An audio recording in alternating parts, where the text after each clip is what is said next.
ভিন্নরূপ ভিন্ন মত, এক হয়ে আছে দেশ। যদি আমরা ভালো রাখি তবেই ভালো থাকবে আমাদেরই বাংলাদেশ।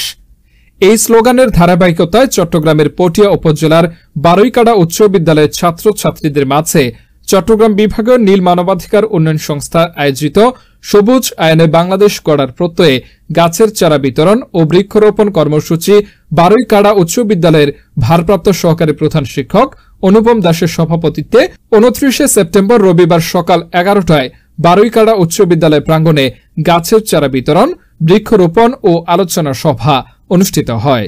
এতে উদ্বোধক হিসেবে উপস্থিত ছিলেন নীল মানবাধিকার উন্নয়ন সংস্থার কেন্দ্রীয় কমিটির সাংগঠনিক সম্পাদক ও চট্টগ্রাম বিভাগীয় কমিটির চেয়ারম্যান মোহাম্মদ এসকান্দর চৌধুরী হিরো।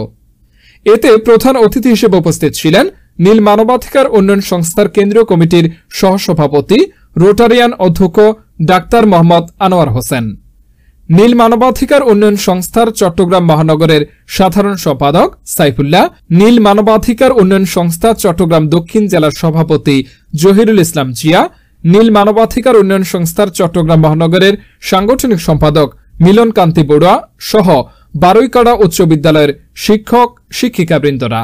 আলোচনা সভা শেষে বারুইকাড়া উচ্চ বিদ্যালয়ের ছাত্রছাত্রীদের মাঝে ফলজ বনজ ঔষধি গাছের চারা বিতরণ ও নীল মানবাধিকার উন্নয়ন সংস্থার পক্ষে অতিথিবৃন্দরা বিদ্যালয়ের আঙ্গিনায় গাছের চারা রোপণ করেন।